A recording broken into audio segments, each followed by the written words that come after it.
Did women in Europe wear underpants in the Middle Ages? Stay tuned for a fun romp through evidence for and against. Do you want to start an instant polemic, perhaps even a physical altercation in the medieval reenactment world?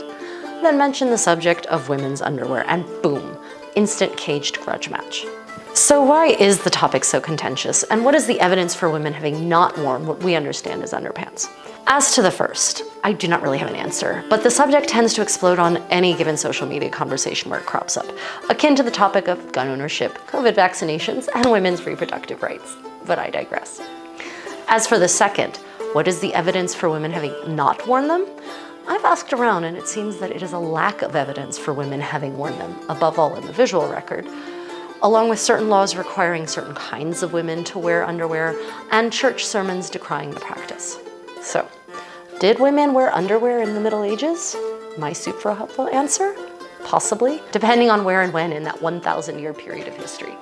And note that for the purposes of today's discussion, I shall be utilizing the medieval terms bré and trews interchangeably, and also the term underpants, just for linguistic variety and interest. Here is some of what I have found thus far, with the caveat that my research is ongoing.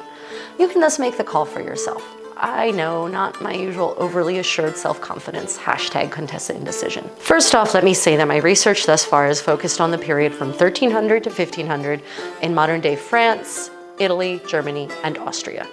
Medieval Spain, being the multicultural, multi-religious melting pot that it was for most of that period, it's its own entity, and one that I may delve into at a later time, but for now we shall leave the Iberian Peninsula undisturbed as the eternal medieval exception that it is, sort of like the Mongols. But I digress. Disclaimer, medieval Europe was not a monolith. Your mileage may vary based on your era and geographic region. So, with that understanding, lasciate ogni speranza, voi che entrate. Just kidding, or maybe not. Let us start with the visual evidence. A lot of the visual evidence of women in undergarments can be classified into the categories of mythical, legendary, or allegorical. Hence why these sources are often dismissed out of hand as not providing proof positive of medieval women actually having worn bré. Let us look at a few of these and discuss them. For instance, here is a depiction of Semiramis with her stepson lover and the three women who try to tempt him from her. And here's another slightly different version, also a German woodcut from the same era. It could be claimed that the underwear depicted here are explicitly intended to refer to prostitutes and therefore to indicate the sinfulness of these women. But that reading does not quite fit the medieval understanding of that tale. The three women might be temptresses, but they weren't considered prostitutes. Another potential interpretation is therefore that, in presenting them in just underwear and the open robe, they are heathen. After all, ancient women were often perceived by medievals as walking around semi-nude, exposing private parts willy-nilly. This particular choice of ensembles may be reflecting what 15th century readers and artists understood to be underclothing, because it is actually what women in general wore, not just prostitutes.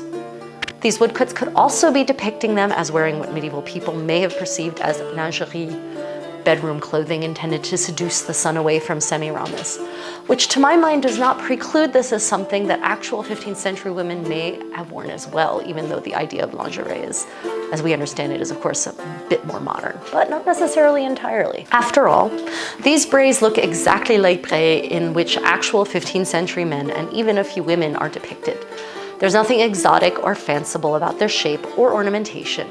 Indeed, the sinfulness of the braids might not be that the women here are wearing them in general, but that they're wearing nothing but them in a provocative fashion. Akin to how it would be perceived were modern women to come strutting down the street dressed like this. And no, I'm not going to put a video demonstrating that, sorry guys. While we move on to some other imagery I have unearthed in my Herculean labor, please take a brief moment to like this video and subscribe to my channel. And if you are interested in supporting such content as you find here, please consider becoming a patron on Patreon, which comes with a whole host of perks, among them discounts to my workshops and classes. Details in the description below. Okay, back to your regularly scheduled Contessa. This one is interesting because it shows a lady in a veiled and hooded hennin, attired in a unique translucent robe.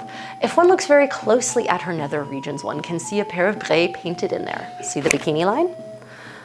So, evidence of women wearing underpants? Well, let us take this illumination miniature in its context, shall we? This image depicts Queen Omphale, hence the curious diaphanous overgarment combined with the hennin. The short version of the tale is as follows. As part of his labors, Heracles was indentured to Omphale for a year, to serve her as she wished. She set him the task of spinning. To this artist, the veiled hennin probably signified queenliness, while the seductive, transparent robe-like overgarment requires their perception of attire of women in antiquity. Being a northern illuminator, it's possible they may never have beheld actual Greco-Roman mosaics or sculptures, and so used their imagination based on descriptions and other people's work. As to the Bray, this could be a situation in which the Bray underscore the subversive theme of Omphale dominating Heracles, i.e. a woman ruling over a man, highly threatening to men in this era, making this an argument against women having commonly worn Bray in this era. Or the truths could indicate that she's a legendary woman, and therefore also not indicative of what actual medieval Franco-Burgundian women wore. Or the artist could have chosen to depict her thusly because contemporary women wore underpants, and he thought the combination of translucent fantasy garment with the bray was particularly scintillating and heathen. How's that for a non-committal answer, eh? Good times. On a side note, the companion image to this one on the other side of the margin depicts Heracles nude holding a distaff, typical women's work in this era. Some would take this as a clear sign that women of this period were expected to not wear trews. But is the choice of visualization necessarily indicative of what medieval women actually did or did not do? We'll come back to this contentious question in a bit. For now, on to other imagery. Along the lines of subversive role reversal, another common image specifically from the late 15th century is the woman wearing the pants. Some people even use this turn of phrase in English to argue for the absence of intimate undergarments for women in the medieval period. However, hachiman as they say in Korea, the abbreviation pants is not attested to in the English language until 1840 and was a shortening of pantaloons in any case. And the original expression was to wear the breeches, which arose apparently in 16th century English, and is in that era more likely to refer to the overgarment, not the undergarment, which is also what many of the sermons were preaching against. Women wearing knee pants and breeches of the style that men were wearing in the mid-16th century, especially the famous corteggiane down in Italy. Nevertheless, this set of imagery focuses on the subversive situation of a woman dominating a man.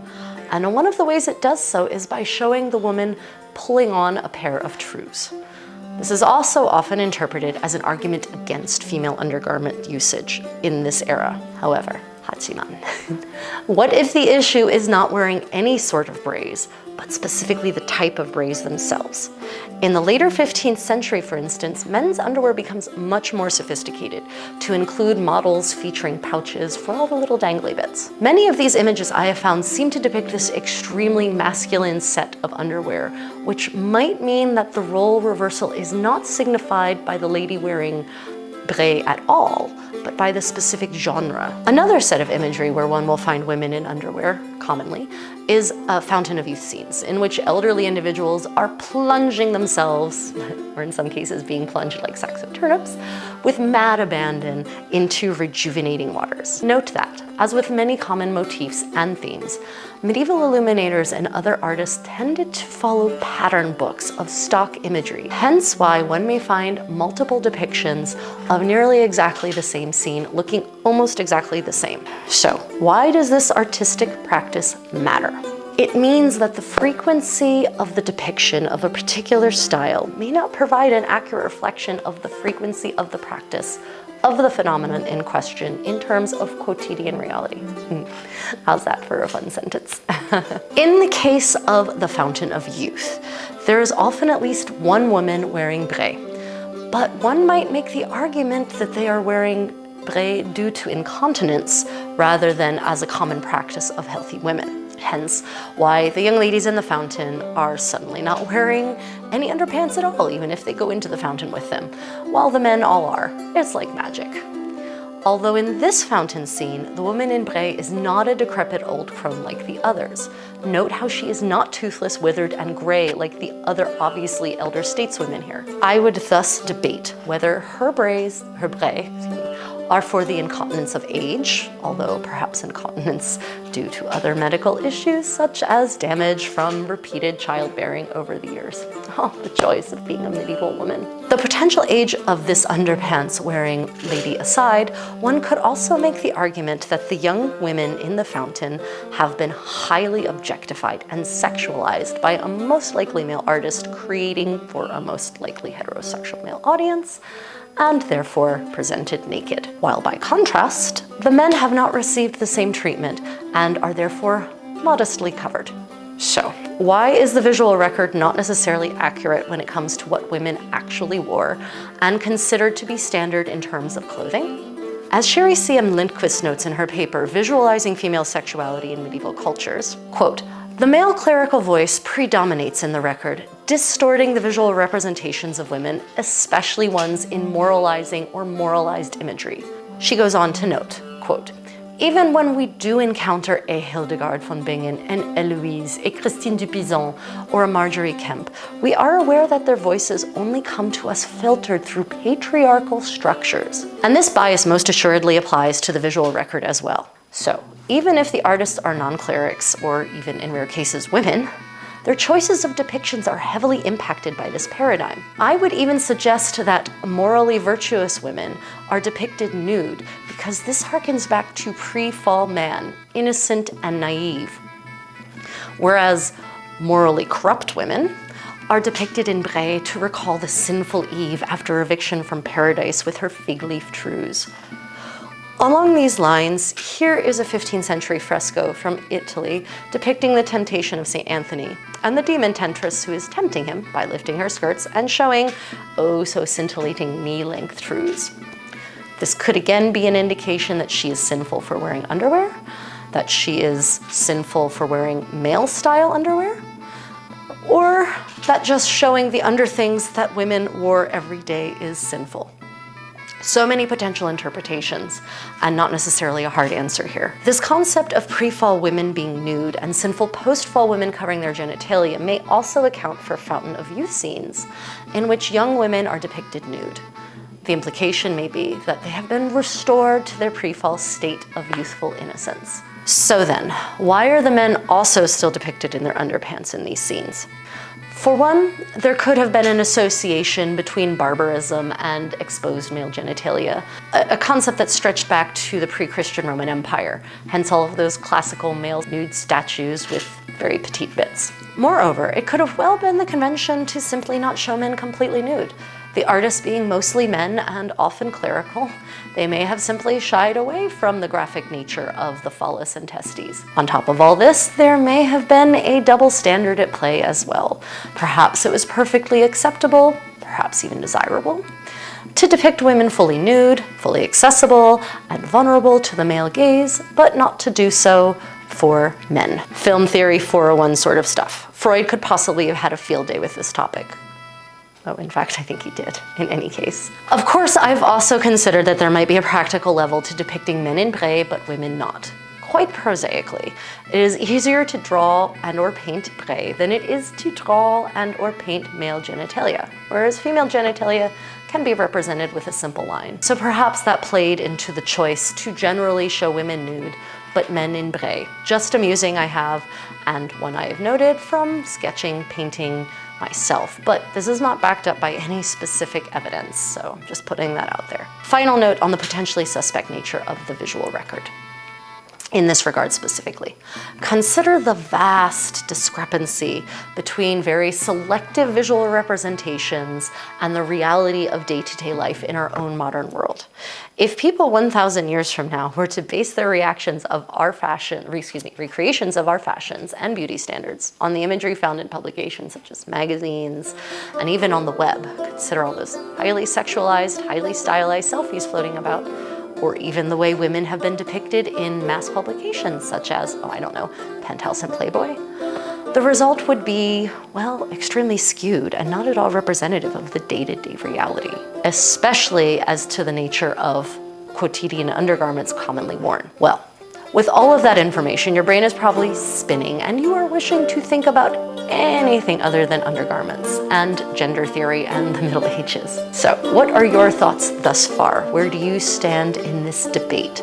Let me know in the comments below, but please do try to keep it respectful. Coming up, we will discuss the scintillating documentary evidence for medieval women owning and wearing underpants, and also discuss my personal living history experience on both sides of this very pointy fence.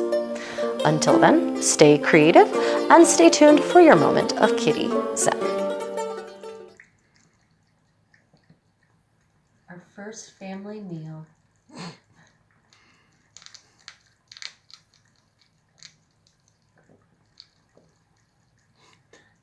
Eli's throwing